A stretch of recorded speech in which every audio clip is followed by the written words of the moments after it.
सन 1800 ये वो दौर था जब देश में मराठा और मुगल सल्तनत बिखर रही थीं और अंग्रेज भारत में अपनी जड़ों को मजबूत कर चुके थे। ये वो दौर था जब अफगानिस्तान से लेकर म्यांमार तक एशिया के सबसे बड़े हिस्से में सिर्फ भारत ही भारत हुआ करता था। ये वो दौर था जब भारत की आबादी सिर्फ 17 करोड़ थी, जिनमें से करीब 10% पुरुष और 1% महिलाएं ही पढ़ी लिखी हुआ करती थीं। शायद इसी वजह से मीलों दूर से आए अंग्रेजों ने भारत पर कब्जा जमा लिया था।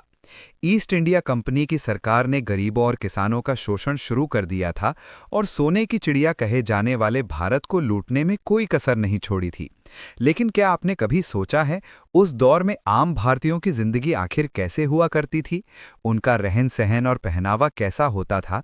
उस दौर के भारतीय लोग क्या काम किया करते थे और कैसे अंग्रेजों ने भारत के महान साम्राज्य की हुकूमत को अपने कब्जे में लिया था? अगर हाँ, तो आज का वीडियो आपके लिए खास है, क्योंकि आज हम सन 1800 के दौरान अखंड भारत के इतिहास से पर्दा उठाएंगे, जिसे ज़्यादातर स्कूलों कॉलेजों में पढ़ाया नहीं जाता है। लेकिन उसके पहले आप वीडियो को लाइक और चैनल को सब्सक्राइब कर दीजिए। सल्तनत और हुकूमत। 16वीं शताब्दी की शुरुआत में जब अंग्रेजों ने भारत में दस्तक दी, तो शुरुआत में उनका उद्देश्य सिर्फ यहाँ व्यापार करना था। लेकिन जब देश के कई महान राजा उनकी मीठी बातों के शिकार नहीं हुए, तो उन्होंने इस महान देश की सत्ता पर ही कब्जा करने का फैसला किया।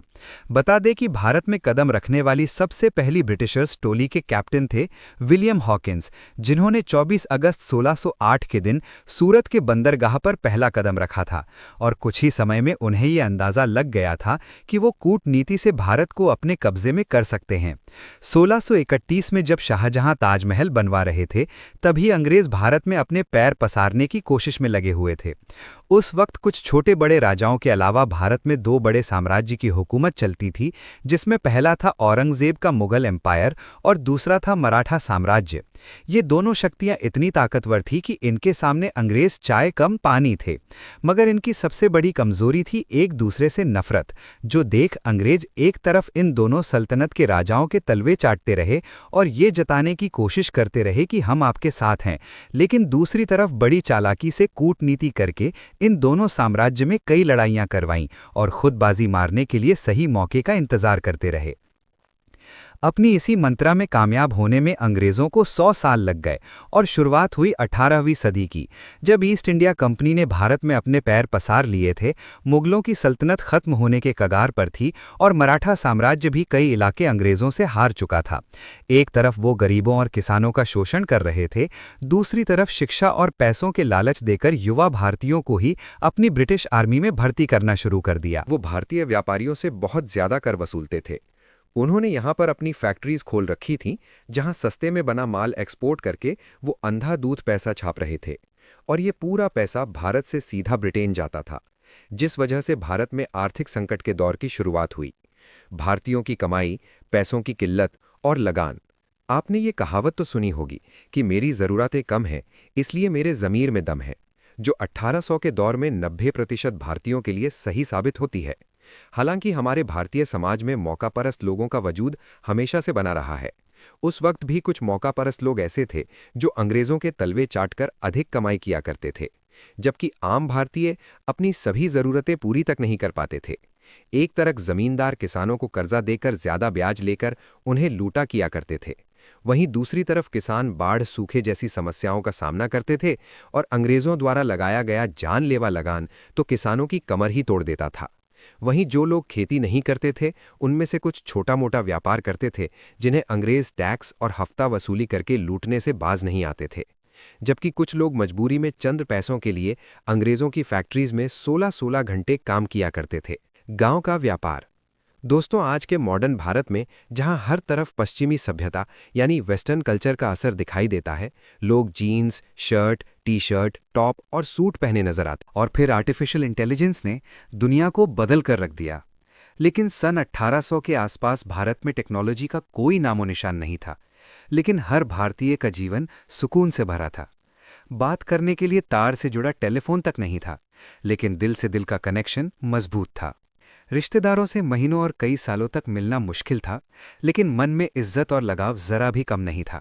घास फूस और मिट्टी से बने घर ही कच्चे थे, लेकिन लोगों के दिल बड़े सच्चे थे।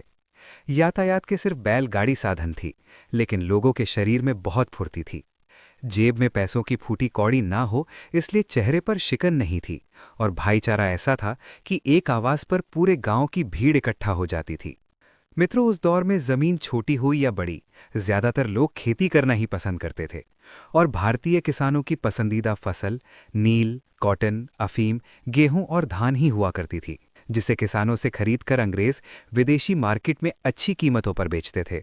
लोग खेती के साथ किसान पशुपालन भी करते। जो लोग खेती नहीं करते थे, वो अंग्रेजों की फैक्ट्री में काम किया करते। शाम होते ही सभी लोग अपने घर में आकर भजन, कीर्तन और सत्संग किया करते थे, लेकिन जिसके लिए घरों में दिए भी जलाए जाते, क्योंकि इस दौर में भारत में लाइट नहीं थी।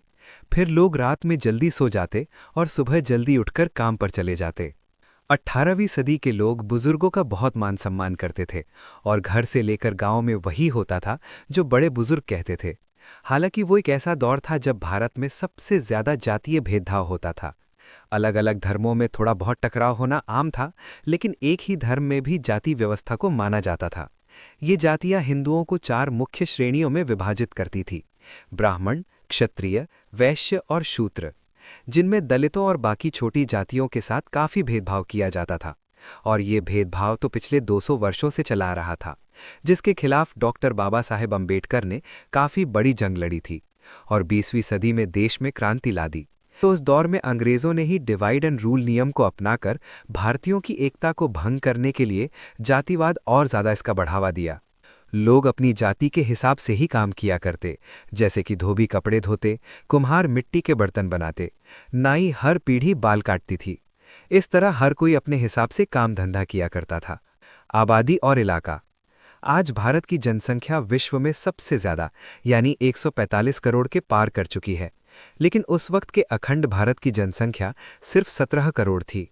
वो भी सिर्फ कश्मीर से कन्याकुमारी तक फैले भारत में नहीं, बल्कि अखंड भारत में 17 करोड़ लोग ही रहते थे, जो हिंदुस्तान के साथ पाकिस्तान, बांग्लादेश, वर्मा और अफगानिस्तान से मिलकर बना हुआ था। आज मुंबई, दिल्ली और बैंगलोर जैसी मेट्रो सिटीज में लोग घंटों ट्रैफिक में बिता देते हैं, और शहरों में हर तरफ खूब भीड़-भाड़ देखने को मिलती है। वहीं उस वक्त ऐसा कुछ नहीं था। लोकल मार्केट के अलावा किसी भी इलाके में भीड़-भाड़ नहीं होती थी। देश के बड़े हिस्से में घने जंगल फैले हुए करते थे। बड़े बड़े जंगलों के बीच छोटे छोटे गांव बसे होते थे, और शहरी इलाके बहुत ही कम हुआ करते थे। इस वजह से भारत अनगिनत जंगली जानवरों का घर था, और इंसानों को हर समय इन जानवरों के हमले का डर सताता रहता था। लोग रात को सोने से पहले अपने घर में आग जलाते थे, ताकि अंधेरे से कोई भी जंगली जानवर आकर उन पर हमला ना कर सके। हालांकि इन जंगली जानवरों की वजह से समग्र भारत में प्रदूषण का नामो निशान नहीं था। उपजाऊ जमीन की भरमार थी, लोग पोषक तत्वों से भरपूर शुद्ध खाना खाते थे। आज की तरह फलों और सब्जियों में केमिकल मिलाने का कोई सवाल ही नहीं था। सड़कों की हालत भले ही खस्ता थी, लेकिन लोगों की जिंदगी खुशहाल थी। उस वक्त के भारतीयों की औसत उम्र भी आज से काफी ज्यादा हुआ करती थी। शिक्षा और साक्षरता। अब बात करें पढ़ाई लिखाई की, तो आपको जानकर हैरानी होगी कि उस वक्त भारत में पढ़े लिखे लोगों की संख्या बहुत ही कम थी। देश में सिर्फ 10% पुरुष और 1% महिलाएं ही साक्षर थीं। हालांकि बिना पढ़ाई लिखाई के ही भारत में रहने वाले सभी लोग किसी न किसी काम में बहुत निपुण थे। कुल मिलाकर उस वक्त में भारत की कुछ चीजें बेहद अच्छी थीं, तो कुछ बहुत खराब। कहीं पर लोग बहुत खुश थे, तो कहीं बहुत दुखी। लेकिन भारत हो या दुनिया का कोई भी देश, सदियों से संतुलन बनाए रखने के लिए कुदरत यही नियम चलता आया है।